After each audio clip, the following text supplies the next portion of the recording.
那无声的哽咽不时地涌上他的喉咙，他的胸口像压了一块石头，多么痛苦啊！他记起那年因为扩大自留地，在公社批判完了之后，他就是怀着这样痛苦的心情。那个时候的痛苦都是因为贫困引起的，可是现在他怀里揣着一卷子人民币，却又一次陷入到深深的痛苦之中。生活，这是为什么？贫穷让人痛苦，可有了钱，为什么还让人这么痛苦呢？老板，你稍等一下，他马上就来了啊！哎，来了，您来了。老板，那个他就是孙少平。你这是孙少平啊？啊，是。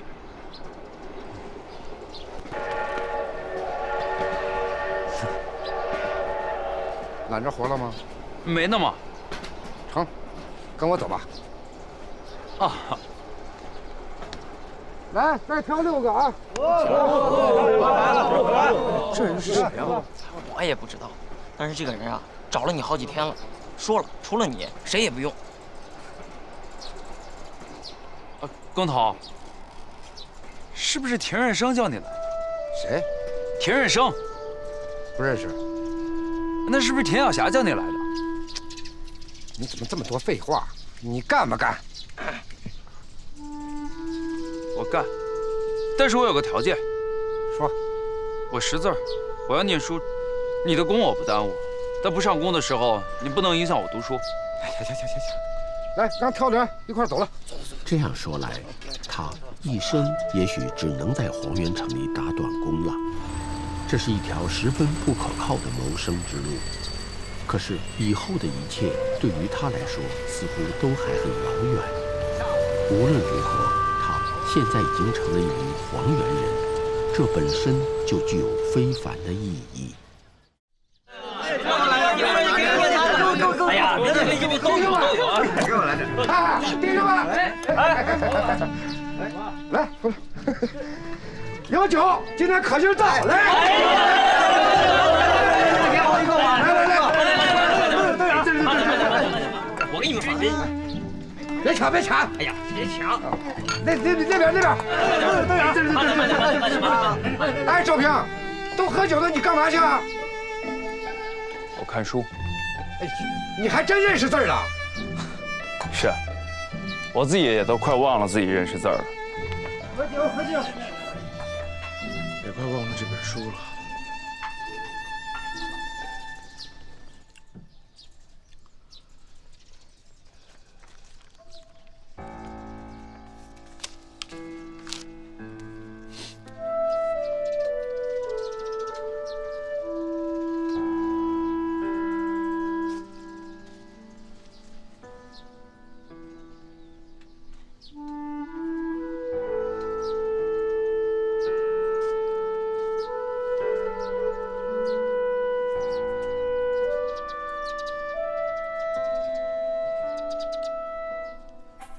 我是孙少平的女朋友。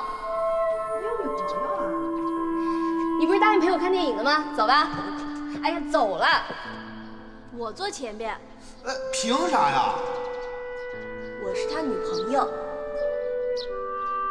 哦，来，哎呦！亚瑟坐在比萨神学院的图书馆里，正在翻查一大堆讲道的文稿。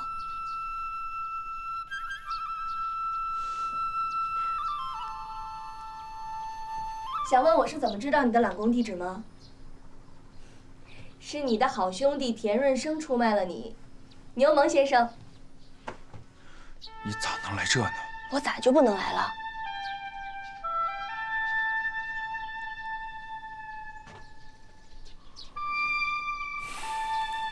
坐吧。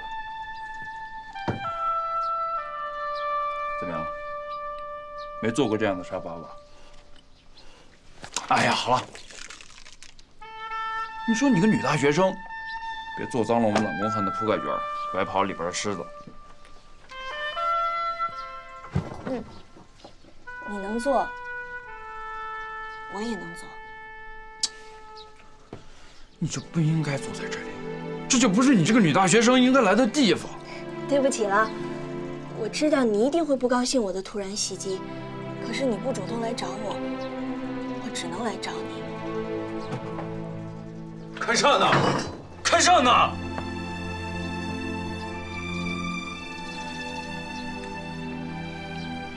小霞，咱换个地方说话吧。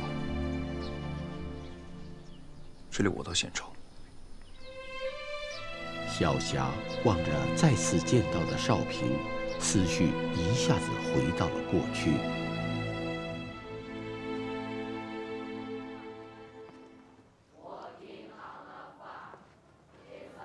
首席，立正。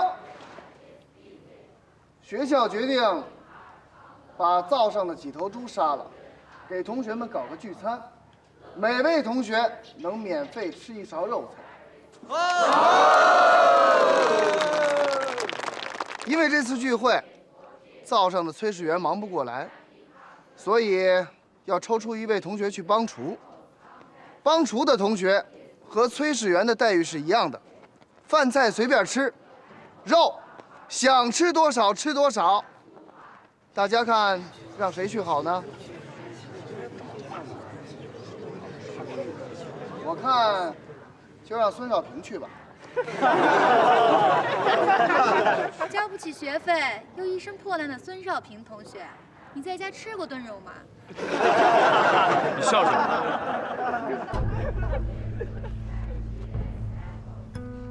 你笑什么？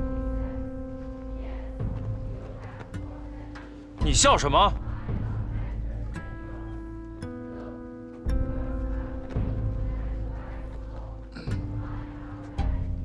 你笑什么？我知道你笑的含义。你笑我们家穷，吃不起肉。我要是去帮厨，我就可以吃肉，想吃多少吃多少。我告诉你，我不去。请你以后少干这种侮辱人的事情。侮辱别人的同时，就是在侮辱你们自己。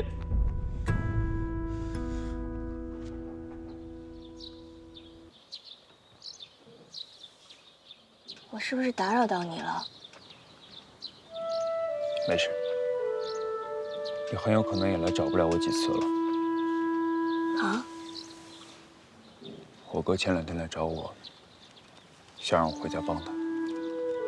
你答应他了？还没。但我看我哥的意思，他很希望我可以回家。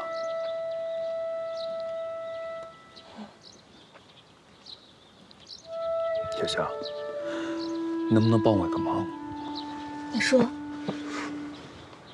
我想歇会儿，能不能帮我数100个数？我想歇100个数。等等，孙少平，你看着我，你是要想清楚了要不要答应你哥，要用这100个数，就想好你的一生。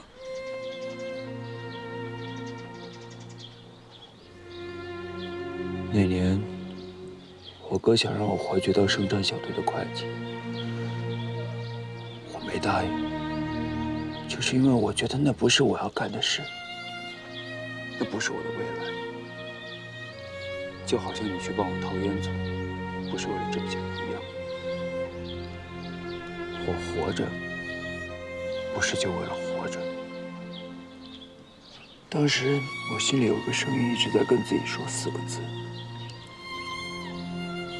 我不甘心，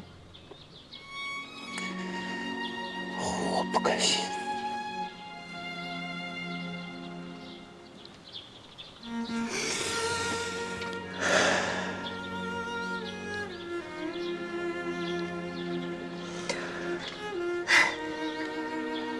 你咋不说话了？小霞，我累，我真的好累。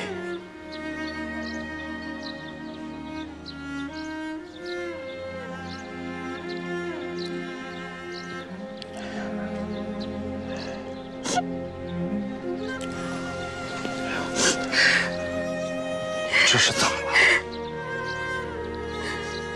我也替你不甘心。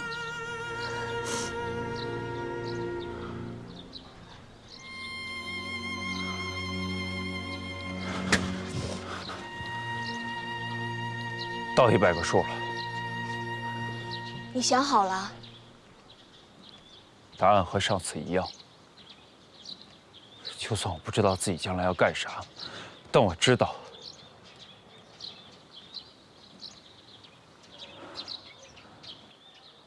我不想回家。我明白。就好比说，你们家里人想让你跟我结婚，可是你不喜欢我，你不想跟我结婚，但是你不跟我结婚，你又不知道你能跟谁结婚。可你至少知道，这跟你不想跟我结婚没关系。我有点糊涂。你不想跟我结婚，但是将来你会跟谁结婚，你也不知道。可你至少知道，你不想跟我结婚。哎呀，你不想回家，可是未来是个什么样子你也不知道。但你至少知道你现在不想回家，意思差不多吧？差不多，是这个意思。差不多。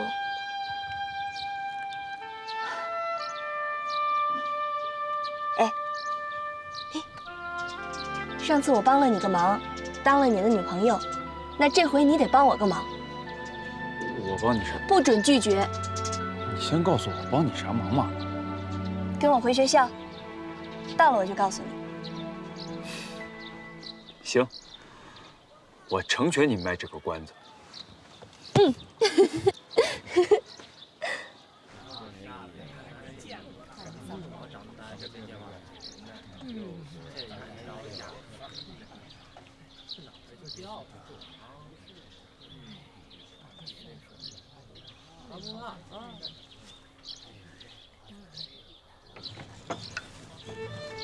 换好了。好了，走吧。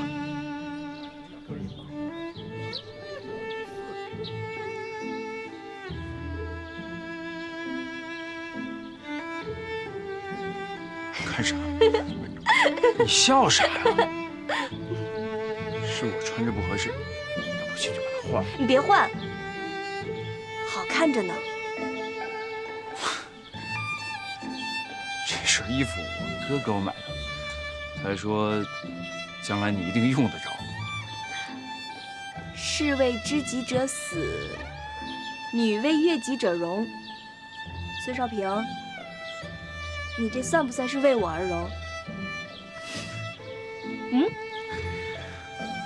呀，走吧走吧。好看。就停这边就行了。走了。哎，小夏，我就不进去了。为什么？你说我这么个懒工汉，跟你们这天资骄子的大学生差距太大了。我让你来呀，就是要让你证明自己，你这个懒工汉，跟这些大学生没有区别。走吧。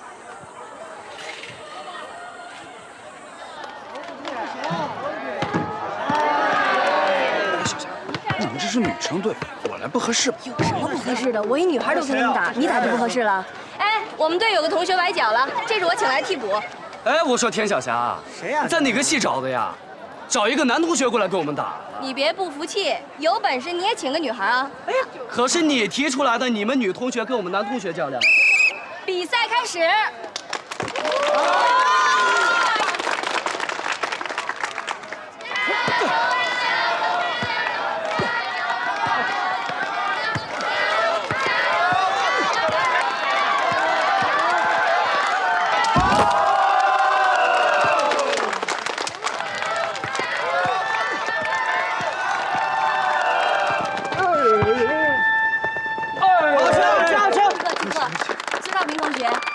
作为学生代表给你们颁奖。这是奖品，这是奖状，祝贺他们！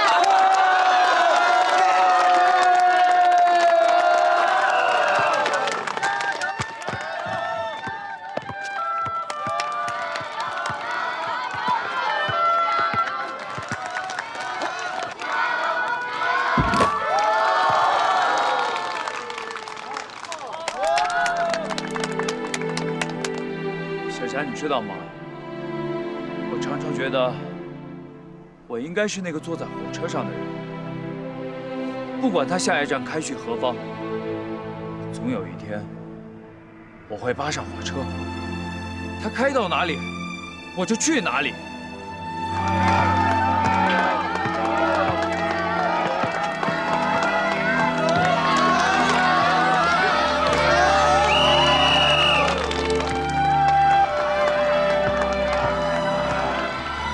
务农不应该成为你终身奋斗的事业。你想一辈子就待在这儿？我想去西安，那还有北京呢？我要去北京，去看天安门，去看毛主席。黄原和西安我都去过了，但是我还没有去过北京。少平，我想让你跟我一块儿去北京。北京我会去，但不是现在。但将来我一定陪你去。我记着。少平，你也要记着，你跟别人不一样，你不平凡，你是一个有另外世界的人。我是一个平凡的人，但一个平凡的人也可以过得不平凡。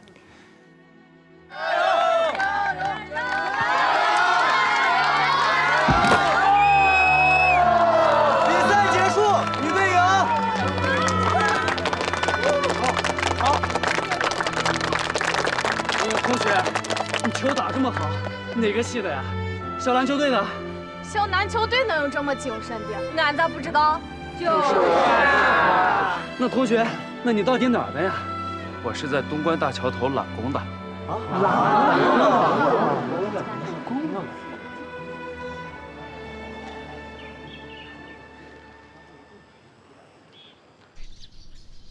这洗澡可真舒服啊！以后常来。行，过来教教我打球。哎呀，瞎玩嘛。那要不我们就先走？走吧。啊，先走了啊。好嘞，不多打球啊。对，我下次再把他带来啊。行啊你，跟我们学校男生都打成一片了。哎，我们这女生啊都为你倾倒了。还有，这毛巾真香，这我用过，我就不还你了啊。那盆儿得给我吧？啊，是。接下来，哎呀，接下来这舞会我就别去了。你敢？走。就这样去啊？你等会儿，我换个衣服。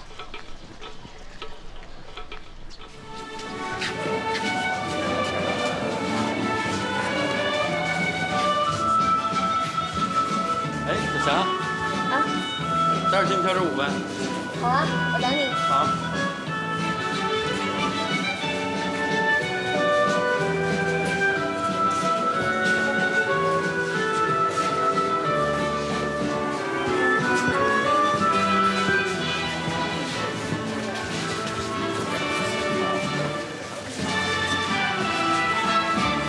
薛少平，我可以请你跳支舞吗？我不会。我教你。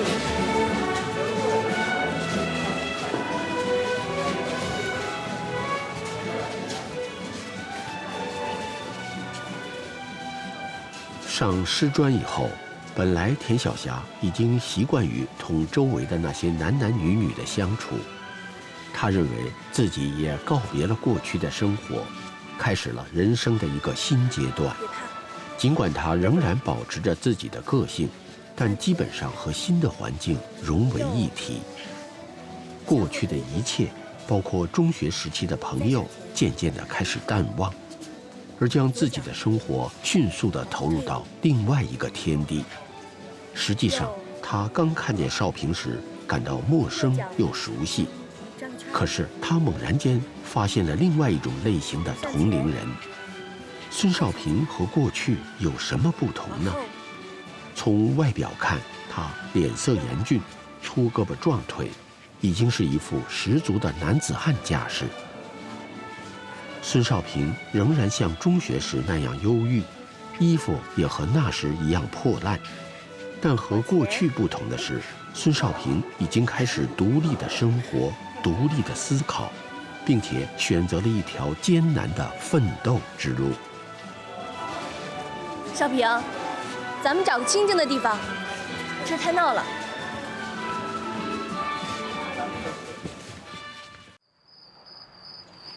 少平，你看这像不像咱们云溪高中的后山啊？像。我经常把这儿当做咱们的后山，也经常在这走一走。你给我来过一封信，可为什么我给你回了信之后，你就再没有音讯了呢？是不是因为我考上了大学，而你还是个农民，现在又成了个懒工汉？你是不是因为这个不给我回信啊？看来你还是世俗的。你所说的世俗，大概是指我还和以前一样，狭隘的自尊吧？你错了。的确，我们所处的生活环境差异太大，但这并不是说我走的道路就比读大学要低贱。是，我是生活在社会的最底层，为了挣几个钱，受尽了磨难。但是，我也不仅仅把它当成是谋生和活命，因为工作的高贵和低贱，并不能说明一个人生活的价值。恰恰相反，我倒是很享受自己目前所处的苦难。我把这叫做关于苦难的学说。你真的跟以前大不一样了。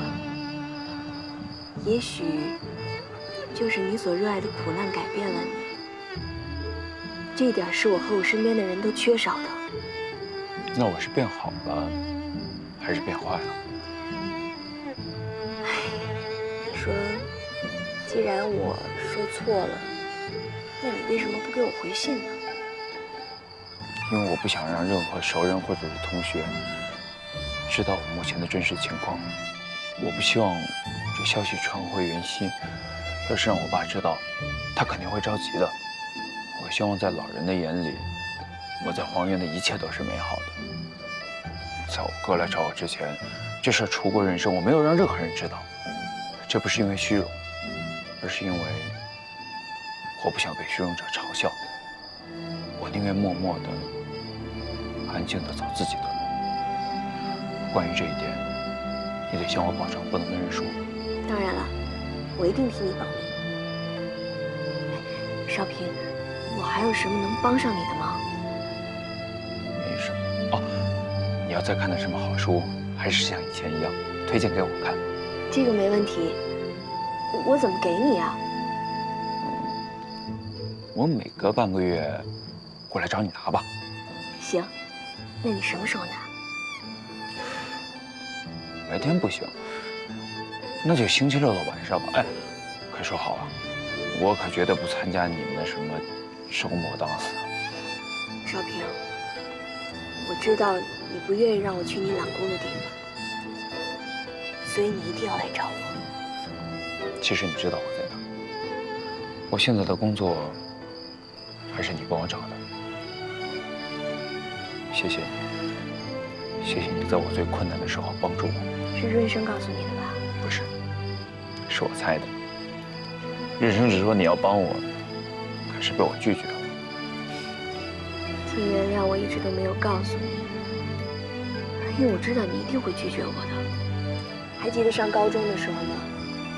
那个时候我就害怕伤害你的自尊心，所以我想了好多办法，费了好大的劲儿帮你，最后我还是落个里外不是人。这一点我可是一直引以为戒的。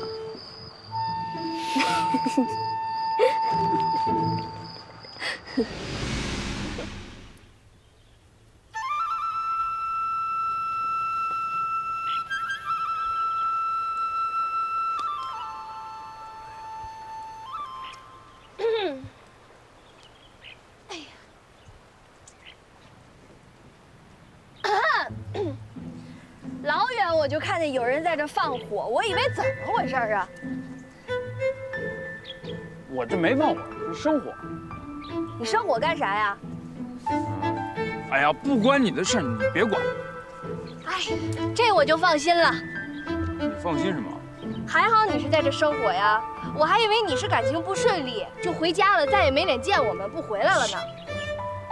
你别看书了，孙少平，我教你写个生字儿。什么生字让你教啊？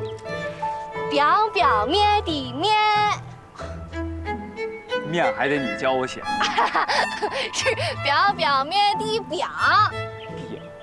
我就教一遍啊，你记住了就写一遍啊。一点儿飞上天，黄河两道弯。八字大张口，言字走中间。左一扭，右一扭，左一张，右一张，中间加个马大王，月字旁，仙字底儿，画个勾勾挂麻糖，坐着车逛咸阳。我捡了一个红薯，怎么讲？哎！我刚烤好了，这桶烂了。好香好香！哎呀，谢谢啊！哎，香死了，你香懵了。你对，好吃好吃，我不跟你客气了啊，谢谢。谢谢，你咋这么不客气呢？哎呀，人家这么多个人，我就吃一个。这么多个，你数数，这才几个呢？哎呀，别说这么多话我逛遍了满山才淘到这几个。别这么小心啊，孙少平。行吧，我给你吃一个。吃完一个赶紧走啊，别跟别人说我在这儿。真好吃，你还真会烤。哎呀，我把这当饭吃，你把这当零食吃，这不是浪费吗？浪费！哎呀，你看看你这皮上面还有这么多肉呢，你这……我告诉你，田小霞，你再这么吃，你把红薯还给我，你别吃了。孙少平，你吃吧。你真恶心。嘿嘿，不吃了吧？现在不跟我抢啊！你我就再拿一个，最后一个，最小的。强盗啊！啊？你又给孙少平扔钱扔粮票了？老师，我是这么想的，你看哈，我第一次把钱跟粮票扔给他，他没要，给您交公了，可没准第二次扔的时候他就要了呢。可是我这事情一做吧，我就后悔了。你说这万一他要是捡到了，还给留下了，那我不是破坏人家品格吗？你呀，认识孙少平同学也不是一天两天了吧？你还没摸出他的脉脉。这孙少平就吃草长大的，脑袋瓜实的能一撒好，给钱不要，捡到钱又送回来，你还不长记性啊？你说你丢一回钱也就算了，你还丢个2回，这得亏吧是2回。孙少平能猜到是你丢下的钱，一定送回来交公。那他要是猜不到呢？那你就是害了他，坏了他德行。老师，你帮我拿水壶。哎，行，你回来。你啊，这天有多大，你就有多傻。你找他要钱，我先问问你，你怎么开这个口？你怎么给他解释这2次，给他又丢钱又丢粮票的？你先给我说说，我听听。我也不知道怎么说，反正我就知道我不能说，孙少平，我知道你们家难，也知道你把勤工俭学的钱全补贴给家里用了，自己饿得连黑馍馍都吃不上，还得去后山烤红薯，饿得前胸贴后腔，连考试都考不好。哎，老师，你咋走了呢？咱俩还没商量好怎么帮他呢。我去找校长商量一下，看能不能给这孙少平再找一个勤工俭学的营生干。好，这会儿好。你去我办公室等着吧，看这一回孙少平能不能第2次把捡到的钱和粮票送回来交工。他要送回来，你说高兴吗？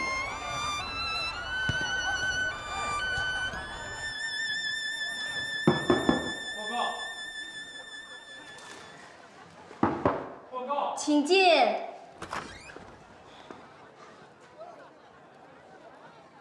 你咋在这儿呢？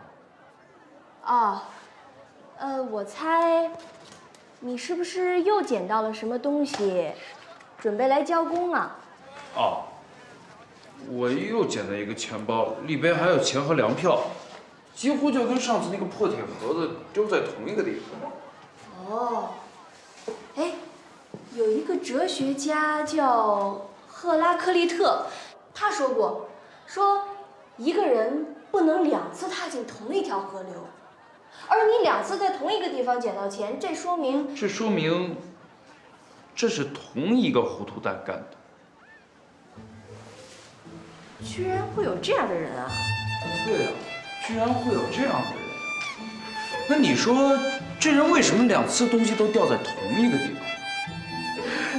我哪知道啊？田小霞，我觉得这个人他是故意的。我现在非常确定，他是想给我这些钱和粮票，可是呢，又怕伤着我的自尊心，所以故意这么干。可这个人是谁呢？我自己在心里把所有我认识的人都想了一遍。我要先把这个钱包收起来，等老师来的时候咱们再跟他说。我第一时间就想到了一个人，就想过来找他，后来又怕太冒失了，要万一不是他，那2个人多难看啊！所以我就拿着钱包来了老师的办公室。啊，对呀，老师他马上就回来了。你就不想问问我心里想的那个人是谁吗？谁呀？是你。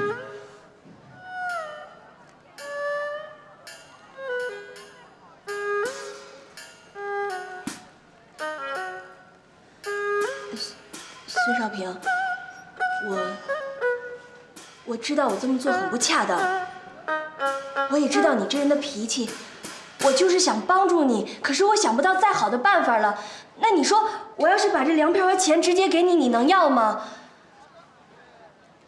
我也很后悔，我知道我这么做，差点害了你。那万一你要是这次捡到钱包，你没送，下次别丢了。哎，孙少平，你别走，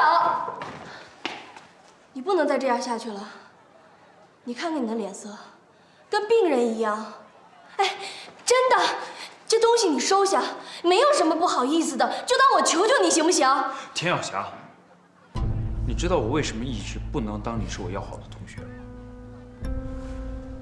因为我觉得你心里在怜悯我。这话我早就想跟你说，今天终于说出来了。你错了。我错了。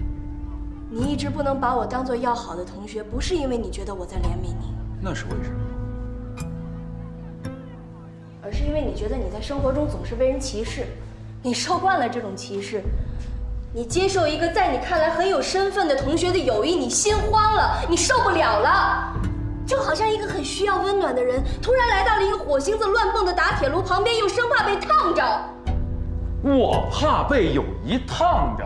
对，没有友谊是最痛苦的事儿。我有你的友谊才痛苦。你说什么？你觉得有我的友谊是痛苦的？是，你对我好是因为我能够让你享受到怜悯别人的乐趣。我最讨厌动不动生气就摔东西的人。我爸从来不这样。我要不是你爸，你爸是谁？你爸是田福军，县上的大领导，全县人民最尊敬的人。我是谁？我就是一个吃不饱饭、心里有愤怒的农村学生。我一直觉得你很有气质，觉得你跟别人不一样，所以我特别想接近你。原来我错了，你的不一样其实是因为你心里有愤怒。人的一切一激动就愤怒，实际上是因为对自己无能的愤怒。田小霞，我再也不想跟你说话。我也是。再见，孙少平。再见。再见。我给你的友谊。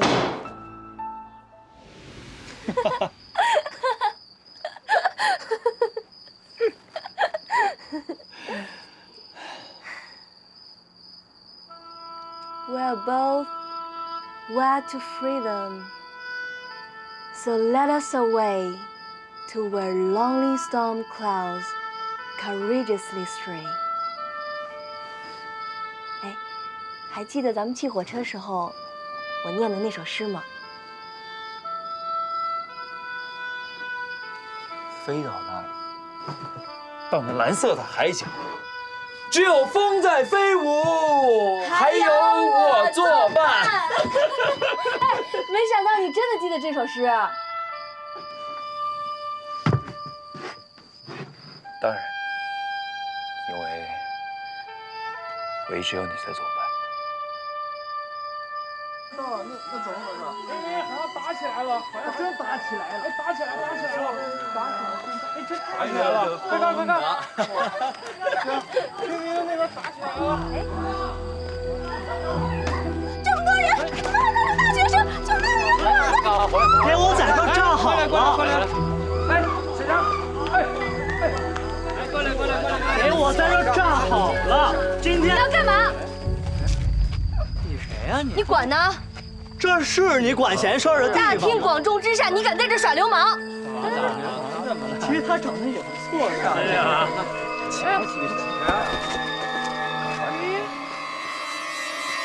找事儿呢！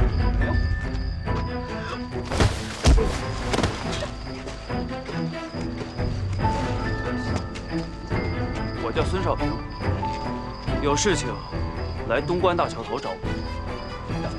等着，今天放过你，你等着。等着，准子，让开，让开。好。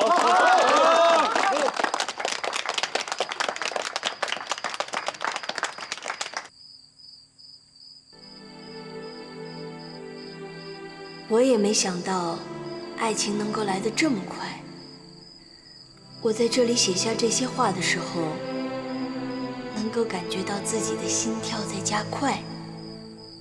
兴许，当年和他一起作为高中同学的时候，我对他已经是这种感情了。我一个人沿着和他一起走过的路，重走一回，一边走，一边把感情隐藏起来。他说我什么都敢干，可我现在一点儿也不勇敢，甚至不如当年。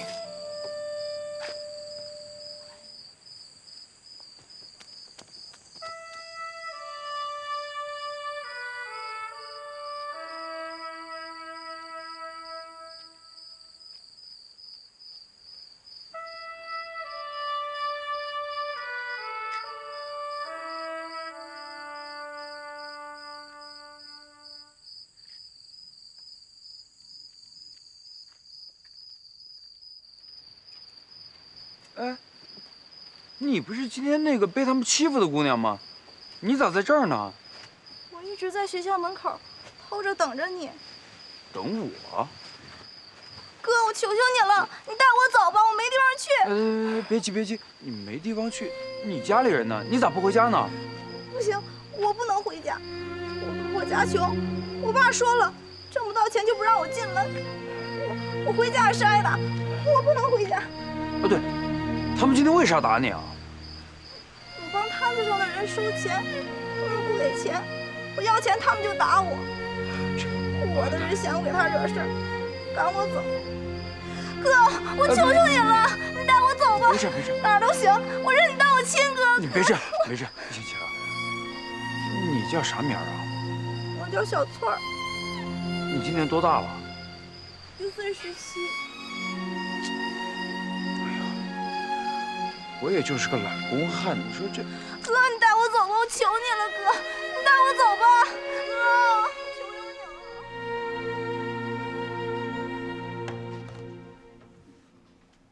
会做饭吗？会。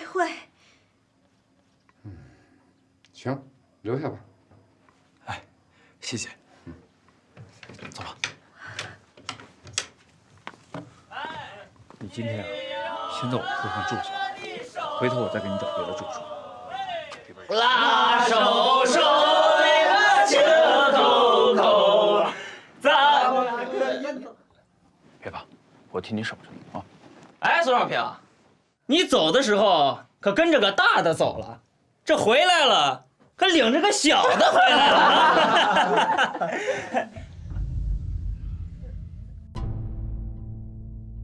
那喝酒！接着上！重唱！哎，好来。你要拉我的手，哎，可要牵你的手。我再想办法跟你去别的住处。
下